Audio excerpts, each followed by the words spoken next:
Assalamualaikum warahmatullahi wabarakatuh. Selamat malam Dewan Juri yang terhormat. Izin memperkenalkan diri saya. Nama saya Satrio. Saya dari Universitas Lampung, dari jurusan Fisika, Fakultas Matematika dan Ilmu Pengetahuan Alam. Ya. Jadi pada malam hari ini saya melakukan self record interview, ya, di mana saya di interview dengan merekam diri saya sendiri dan menjawab beberapa pertanyaan sebagai salah satu tahapan dari penyaksian calon Google Student Ambassador. Jadi ada 4 pertanyaan pokok. Untuk pertanyaan pertama, produk apa yang paling saya sukai dari Google dan kenapa saya harus jadi Google Student Ambassador untuk menyalurkan antusiasme saya. Oke, untuk pertanyaan ini, ya, produk yang paling saya sukai dari Google itu adalah Google One, ya, dimana Google One ini adalah suatu produk dari Google yang bisa kita manfaatkan untuk menyimpan suatu data dalam jumlah yang besar, ya, yang mana pada umumnya kita bisa berlangganan bulanan dengan harga yang menurut saya terjangkau. Kita bisa mendapatkan kapasitas penyimpanan yang sangat besar hingga 1 terabyte. Nah, dengan kapasitas penyimpanan yang besar ini, ya, saya bisa menyimpan data-data database, ya, yang mana itu berguna banget untuk saya ketika belajar machine learning, ya, yang mana machine learning ini membutuhkan kapasitas penyimpanan yang besar, ya, di yang mana itu kayak nggak mungkin tuh kalau mau nyimpen di lokal di laptop. Nah, saya harus bisa manfaatin cloud server atau cloud storage. Nah, itu yang saya sangat tertarik. Produk dari Google adalah Google One untuk keperluan belajar soal machine learning atau artificial intelligence. Nah, lalu kenapa harus jadi Google Student Ambassador? Untuk menyalurkan antusiasme saya. Nah, saya rasa banyak mahasiswa yang butuh role model, tetapi role modelnya itu nyata gitu, ada di dekat mereka, supaya bisa memberikan motivasi kepada mahasiswa lain agar bisa memberi agar bisa punya punya semangat yang tinggi gitu untuk menyalurkan ide mereka.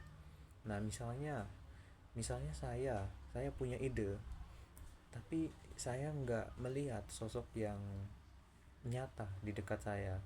Jadi seolah-olah kayak ngerasa nggak mungkin ide saya bakal bisa terwujud. Nah, jadi makanya saya butuh sesosok, ya, atau seorang yang jadi role model atau panutan bagi orang lain, terutamanya bagi saya, supaya bisa menginspirasi diri saya bisa mewujudkan impian saya. Nah, tapi masalahnya di sini, kalau semua mahasiswa itu membutuhkan role model, nah, lalu harus ada satu dong yang jadi role model. Harus ada satu dulu yang bisa menjadi contoh bagi orang lain. Nah, makanya saya ingin mencalonkan diri saya menjadi Google Student Ambassador karena saya pengen menginspirasi kawan-kawan saya supaya mereka itu nggak mungkin atau merasa mustahil untuk mewujudkan impian mereka. Ya, saya pengen mereka optimis juga gitu.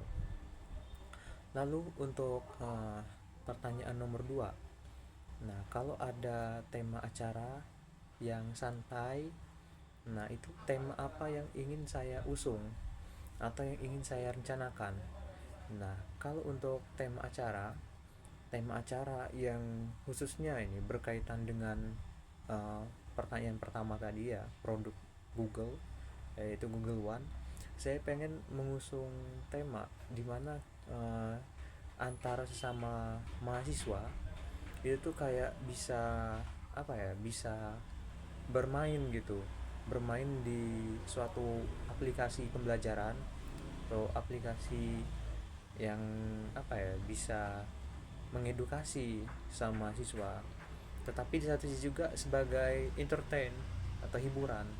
Nah, misalnya saya buat aplikasi berbasis Python, menggunakan OpenCV, di mana saya bisa mendeteksi pola-pola eh, pola-pola, misalnya pola pada wajah, tangan.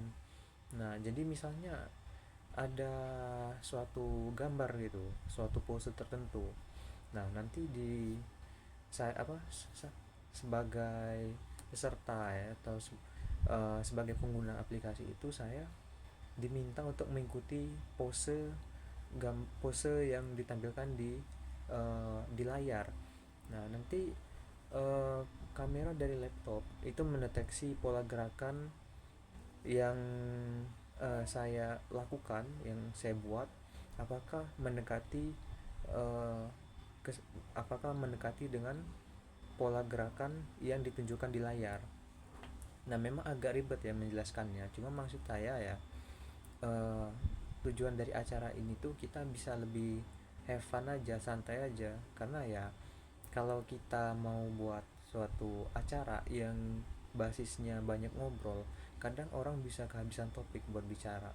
Jadi makanya untuk bisa santai ya bisa dikombinasikan juga dengan gerakan-gerakan tubuh. Nah, makanya bisa tuh kalau mau bikin suatu aplikasi yang mana kita main bareng teman kita. Nah, itu kita ngelakuin pose-pose lucu di depan layar kamera laptop. Nah, kita bikin pose, nanti dihitung gitu, dikomparasikan berapa kemiripannya, berapa persen. Nah, nanti kita ya kalau misalkan 100%, nah kita bisa kayak lanjut gitu ke pose berikutnya. Tapi kalau misalkan belum 100% atau belum 90%, kita harus bikin sama gitu gerakannya. Nah, itu bisa kayak ganti-gantian bareng teman kita untuk tampil di depan kamera laptopnya. Nah, itu untuk ide abstraknya. Nah, kalau seperti yang di pertanyaan pertama tadi, kalau mau menggunakan machine learning ya dengan akses penyimpanan eh, laptop atau PC yang terbatas atau HP yang terbatas, nah makanya kita itu kayak butuh API gitu biar bisa mengakses cloud storage atau penyimpanan awan dari Google. Nah, itu tentunya kita butuh yang namanya Google One. Nah, karena kan Google memang menyediakan semacam layanan cloud ya, cloud yang ada gimana ya, ada trialnya. Tapi kan kalau kita yang beli yang berlangganan atau subscribe, nah kita bisa dapat penyimpanan yang lebih besar. Nah, itu menurut saya berguna banget tuh buat bikin-bikin aplikasi pembelajaran seperti ini. Nah, lalu untuk pertanyaan nomor 3 nih. Nah, untuk pertanyaan nomor 3, apa masalah yang pernah saya hadapin dan bagaimana saya berpikir out of the box? Nah, untuk permasalahan ini, misalnya ya, permasalahannya itu adalah uh, bagaimana ya saya bisa gitu, bisa membuat suatu game, suatu game permainan yang sederhana, yang berkaitan dengan perkembangan teknologi saat ini, dan itu tuh kayak seru gitu, asik buat diikutin, nggak susah, dan gimana ya, nggak boring. Nah, untuk mengatasi masalah kayak gini, mau bikin game apa, nah saya berpikir ya untuk mencoba nonton tutorial di web, apa di internet, tentang tentang pemrograman Python, khususnya untuk library OpenCV atau YOLO, dimana kan kita bisa tuh kayak ngedeteksi pola gerakan jari. Nah, nanti kita kayak apa ya, kayak merekod gerakan jari kita, nah pola-polanya tertentu. Nah, nanti kayak dibundle atau dibuat ke dalam sebuah aplikasi, yang mana kalau kita buka aplikasi ini, nanti tuh kayak ada instruksi gitu buat apa namanya, ngegerakin jari kita sesuai pose. Nah, jadi kayak istilahnya itu melatih motorik kita gitu, kayak ice breaking ya. Nah, tapi kan kalau ice breaking tuh biasanya akan kita spontan tuh. Kalau di sela-sela acara itu spontan, nggak ada panduan. Jadi kayak orang kadang bingung juga mau ice breaking apa. Tapi kalau dibuat pakai aplikasi kan ya, jadi ketika mau ice breaking itu lebih mudah, lebih gampang. Jadi udah otomatis juga tuh di laptop. Nah, kita bisa gerakin jari kita sesuai arahan yang di laptop. Nanti kan dari laptop ngedetek apakah gerakan jari kita sama kan. Ada yang biasanya uh, jari apa pose jari tangan kanan itu harus beda berlawanan dengan jari tangan kiri. Nah, itu kalau misalkan temponya lambat kan masih mudah ya. Tapi kalau semakin cepat temponya itu semakin sulit. Nah, itu bisa banget tuh untuk melatih motorik kita. Jadi selain untuk menghilangkan kebosanan, ya itu bisa juga untuk ice breaking, itu juga bisa untuk melatih kepekaan kita atau uh, kelincahan kita dalam memainkan jari kita.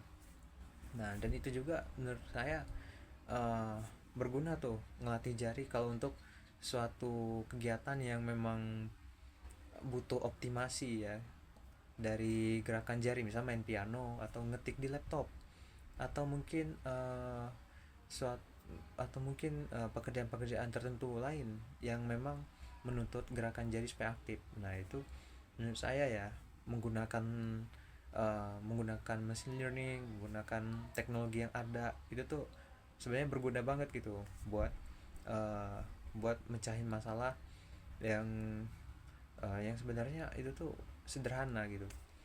Nah, lalu untuk pertanyaan nomor 4, kalau saya terpilih jadi Google Student Ambassador, nah itu apa yang saya rasakan ya. Nah, jadi kalau saya berhasil jadi Google Student Ambassador, ya tentunya saya bakal ngerasa seneng banget dong. Karena ya kesempatan seperti itu langka banget. Karena selain ya nggak semua orang bisa jadi Google Student Ambassador, nah tapi juga memiliki pengalaman atau memiliki kesempatan sebagai Google Student Ambassador tuh kayak suatu privilege gitu. Kayak nunjukin kalau saya itu bisa melewati batasan yang selama ini tuh saya rasa membelenggu saya. Jadi kalau saya bisa melewati batasan ini ya saya tentunya ngerasa senang. Jadi lebih membuat saya bergejolak gitu untuk melakukan kegiatan-kegiatan bermanfaat yang lain.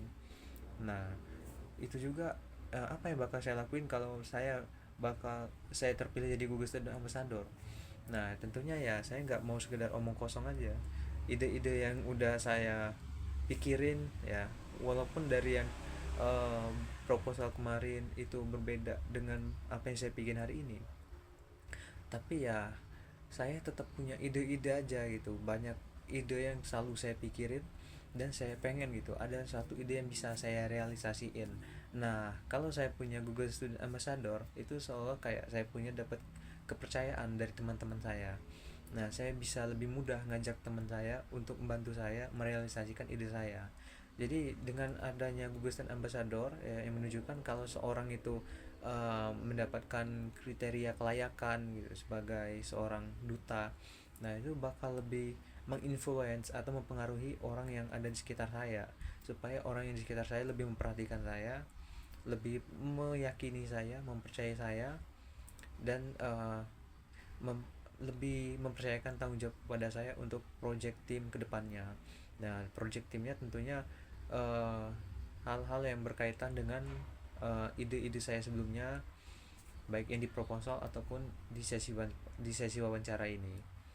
Nah, jadi kurang lebih itulah jawaban saya untuk keempat pertanyaan dari interview.